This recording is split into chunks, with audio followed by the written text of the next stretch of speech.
Ciao, I'm Mary Ann Esposito. Today on Ciao Italia, classic dishes from Messina, Sicily.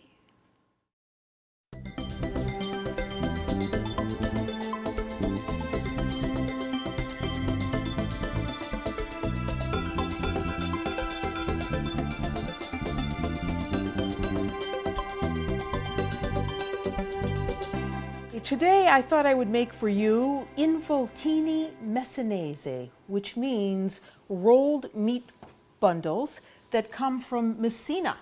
Messina, right here in Sicily, northeastern part of Sicily. So this is a very typical dish, and it's usually served with a potato salad. But first we're going to make the involtini. So for it, I need some nice flavoring agents to go with thin cut slices of veal cutlet. So we're going to start with some pecorino romano cheese. This is pecorino romano. This is a sheep's milk cheese. It's a DOP cheese, meaning denominazione origine protetta. Means that this cheese can only be made in certain areas, namely Tuscany, Lazio, and Sardinia. And it has to follow certain rules of a consortio that lays down how the cheese is made. So we're going to need some of this cheese for our involtini filling. So I'm just going to take off a small piece. I don't need all of this. Just take a small piece off and put this aside. And we just want to grate some. So on the largest hole of your cheese grater, just grate yourself some pecorino romano cheese. A nice good half cupful will be good. If your involtini slices are large, you may need a little bit more. And if you have extra cheese, you can always put it on top of a pasta dish. So it has a very nice, slightly salty taste. It gives this cheese its special characteristic, and it's great as a grated cheese, but it's also good as a cheese in a filling, and that's how we're going to use it today. So there is our grated pecorino romano DOP cheese. So I'm just going to put that in a little bowl for now, and always grate cheese at room temperature. It's a lot easier, and it's a great eating cheese. One of the great things to do with pecorino romano is to have it with raw fava beans and a glass of white wine. Very classic. All right, so we have our cheese. And then we have another cheese that's going to go with this. It's a caciocavallo cheese. This is a cow's milk cheese. It's in the pasta filata spun cheese family. So those are going to be the two cheeses we're going to use for the filling. So you know me, I always like to work from the cleanest thing to the dirtiest thing that we're making. So I'm going to start with the filling first for the involtini. So we have some parsley here, some flat leaf Italian parsley, and we have some garlic. So we're going to smash down that garlic clove and add it right here with our parsley and give this a nice chop. Now in different parts of Italy, involtini are called by different names. For instance, if you travel to Caltanissetta in Sicily instead of Messina, you would find something called farsumagro, which is also an involtini, but called by a different name, and that would usually be beef. You can travel all over Italy and you will find different variations of involtini, farsumagro, and with different fillings. So this one is a classic from Messina. Okay, there is our parsley, nicely minced. Don't try to do this with dried. You want to always use fresh. Okay, so with the parsley and the garlic, you want some breadcrumbs. So we want really good breadcrumbs that you've made yourself from stale bread, not flavored breadcrumbs that come from a box. So here's about a half a cup of breadcrumbs. This is going to be part of our filling. And you want to put the parsley in with the garlic. And here's a little extra parsley that we grated a little or chopped a little earlier, so I'm going to put some of that in. And then we want to add some salt and pepper. Here's pepper. here's salt. I want to add some pecorino romano cheese. I'm going to save some for the filling itself. Mix that all around. And now you want to add some water just to get this into a consistency. It's almost like a paste-like consistency. So just add water a little bit at a time and mix that up with your hands. Okay? The cheese is what's going to give this dish its flavor. That's good, see? Holds together. That's what we want. So we're going to set this aside. And now I have to clean the decks and wash my hands.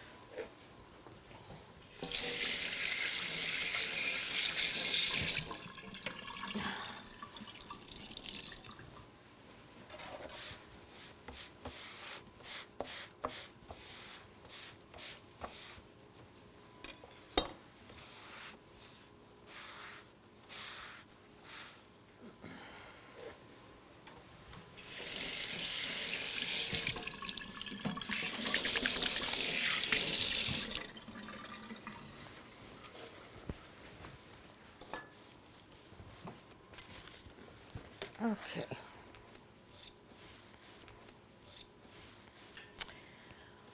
So to work with the meat, you want to start out on a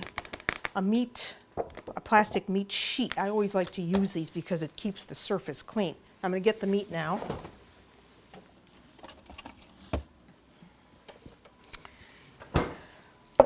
Here are these beautiful cut slices of veal. So you just admire that for a minute while I show you what to do. So you have your veal, you've got your cheeses, and you want to have some kitchen string. Cut pieces of kitchen string. Make sure you're using kitchen string and not something that, you know, is not for the kitchen. Some people try to do this with dental floss. It's not a good idea. So once you have all your strings cut, then you can work with the veal. So look at this. I'll show you how this goes. If you find that the veal is a little thicker in one place than the other, then you can just pound it down with a meat pounder, a weighted meat pounder. You might not have to do that if the veal is a uniform thickness. So all of these look like they're about the right thickness. So let me put another one down here, all right, just to be on the safe side. Now you have this mixture, and you're going to divide this among the veal slices. So you take some of it and you spread it. See? Spread it on there. Now don't overload it because then you're going to have a hard time rolling it, because this gets rolled up like a jelly roll. But you see what I mean about having this mixture moist enough so that it stays where it's put. Let me do this one here for you. Again, you just spread it on there. Okay. I love these, and there are several ways to cook them. You can either do them in a pan, which is how we're going to do them. You could skewer them on wood skewers and put them on the grill. You could bake them in the oven. So now we've got cheese. So here's that caciocavallo. We're going to put some caciocavallo right down the center here. See? Just like that. It's a good cow's milk cheese, a good melting cheese as well. And if you want, you can add a little bit more of the pecorino romano DOP. Okay, now that you've got that, you want to roll these up. There's several ways to do it. You can fold in the sides and then roll it, which is one way, but I think it makes it too thick. I like to just roll it from one end to the other. So you just roll them up.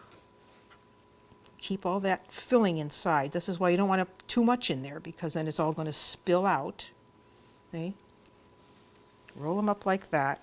let's do this one. I may have overdone it a little bit on this one, but again, try to keep everything together. See? And if a little bit falls out, that's okay. You can put it in the next one. So when you have it rolled like that, then that's when you want to put the strings on. You want to tie them so that they stay together. So I just go underneath the meat. And you can either use, 2 or 3 strings, or just put a little knot there, see? Like that. Let me do another one. This is fussy work, I know, but you know what? It's absolutely delicious. And of course, after these are cooked, then you want to cut those strings off. So once they're like that, I just put them on a plate. Let me do another one so you can see what I did again. I went right underneath the meat. I didn't do a nautical knot or anything because I'm not good at that, but just an old-fashioned kitchen knot. And I remember my grandmother doing this all the time. She would make what she called bracciole, braciole as we know it, which is the same thing as an involtini or fassurmagru, means the same thing, just depends on where you are in Italy. And she was in Naples, and that's what they called it. Oops, keep missing my knot here because my fingers are, okay. So you keep going like this. You make all of the involtini. And then what you do is you brush them with a little bit of olive oil. Okay? You brush them with olive oil all over. Go around the whole thing.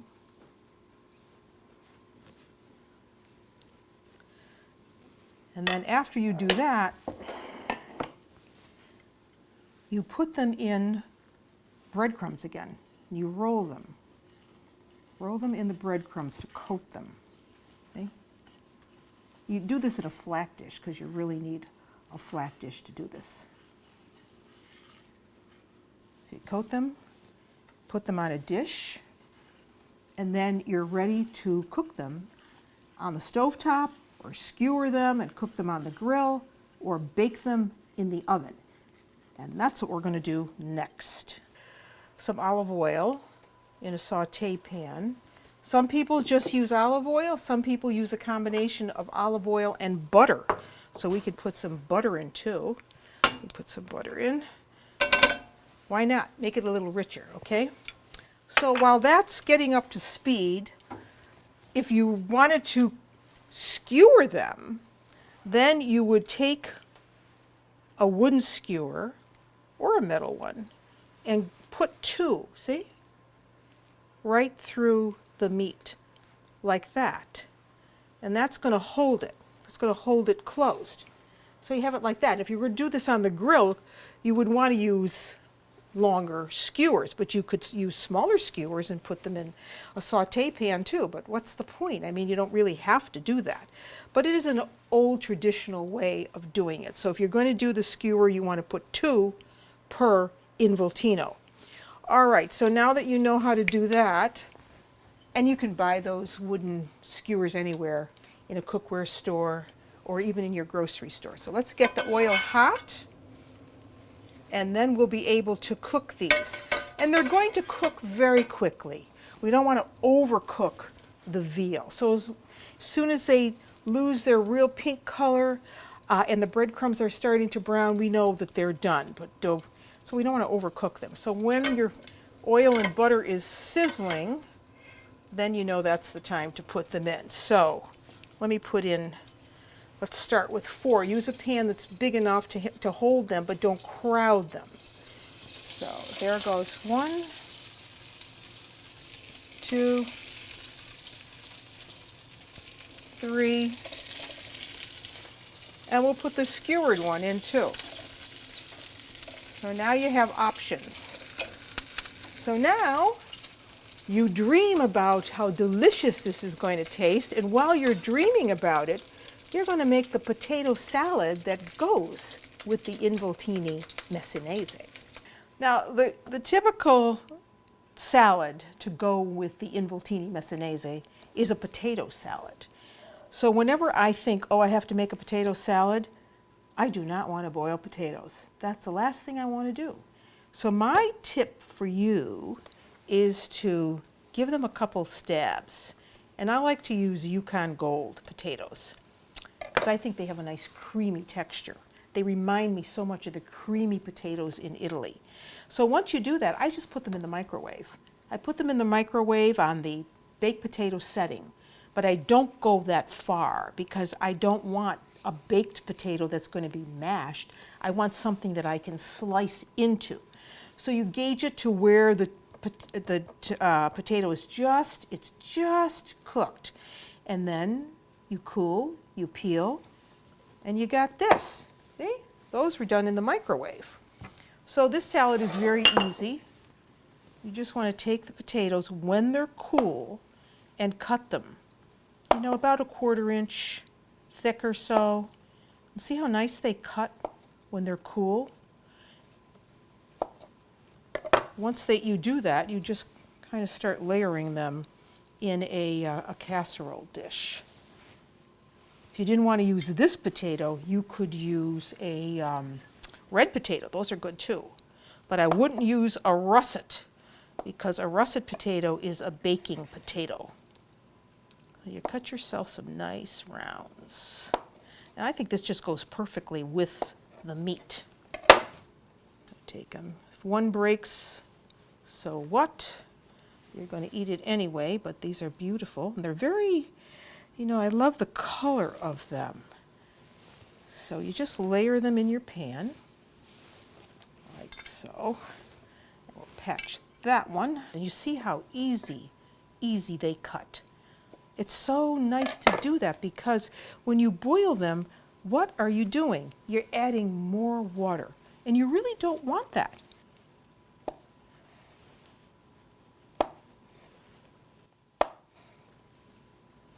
Okay, beautiful rounds into a casserole dish. Then, the next thing we want with this is some olives. And here we're going to use oil-cured black olives. So we have some oil-cured black olives right here. They have a real little bite to them. So we'll add them at the end. And then we want some tomatoes. And here you have options. I like to use cherry tomatoes because they remind me so much of the cherry tomatoes in Sicily, especially the pianolo. Love the pianolo because it has a pointed end. Very sweet. I've got them growing in my garden, but they're not quite ripe yet. So these are cherry tomatoes, and I like to use a tomato knife. I'm always telling you this. Use a tomato knife to cut them because that doesn't tear the tomato. It cuts it nicely. So we want to cut these into quarters. It's best to make this salad kind of early in the day, you know, before you get the involtini going. You want to make the salad because that way it can sit around and the potatoes can absorb the olive oil and the herbs, and it'll have a much better flavor. So cherry tomatoes, beautiful color too with the potatoes, so it makes a really interesting looking salad.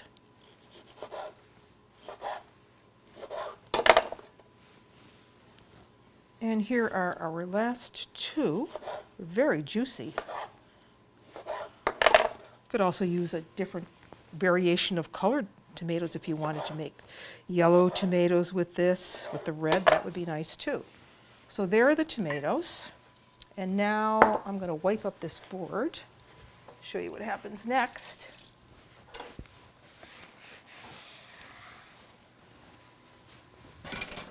Now, I'm going to give this a little salt and pepper. So a little pepper.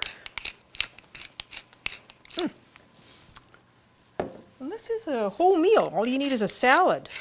With this and the involtini, you want a green salad, this is your starch. So we've got salt, pepper, Now we put on the tomatoes. Okay. That's real pretty.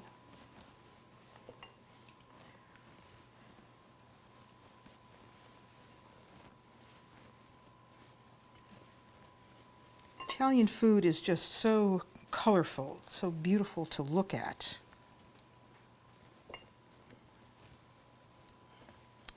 Okay, that's looking great. Now we add those olives. Oil-cured black olives. You didn't want to use this, you could use something else. You could use Cerignola olives. You could use Niçoise olives if you wanted to. Wow, that looks good enough to eat just like that, but we're not done. All right, so we've got that. And now we're going to make just an olive oil dressing for this. So let me set this aside for you to look at. So now we want to have some garlic. We've got some oregano here. And we're using fresh oregano this time. Usually I'm always telling you use dried oregano. In this salad, Messina, use the fresh oregano. You see how versatile Italian cooking is depending on where you are in Italy? You could go next door to your next door neighbor and they would make this salad much differently. So that's the beauty, because there is really no Italian cooking, no such thing. There's only regional Italian cooking. All right, so there is our oregano and garlic mixture. So now we add some olive oil to a bowl. Say about, because those potatoes are going to absorb the oil. Let's say between 1/3 and 1/2 of a cup. You add your oregano.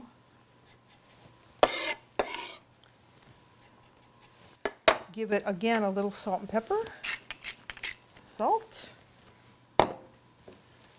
pepper, and a little whisk.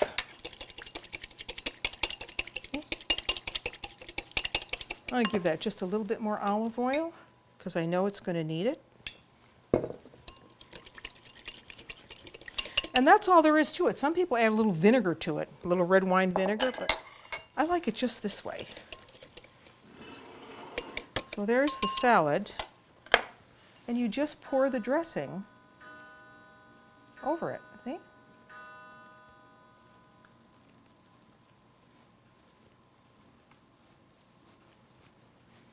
Just like that. Then, once you have it all together, beautiful to look at, you cover it, piece of plastic wrap, and you let that marinate at room temperature while you are making the involtini.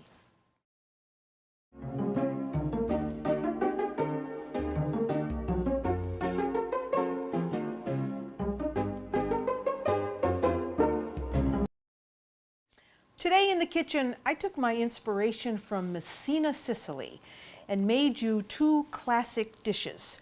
We started right here with the Involtini messinese. Remember, those were the thin veal cutlets that we filled with a mixture of breadcrumbs, parsley, garlic, pecorino romano cheese, rolled them up and fried them in a frying pan. Or you could do them on the grill. And to go with Involtini messinese, why not have this classic potato salad? Remember, we slice these potatoes, combine them with fresh cherry tomatoes, Sprite black olives, a little bit of garlic, olive oil, salt and pepper. A delicious combination. And until I see you nella cucina again, I'm Mary Ann Esposito. Ciao!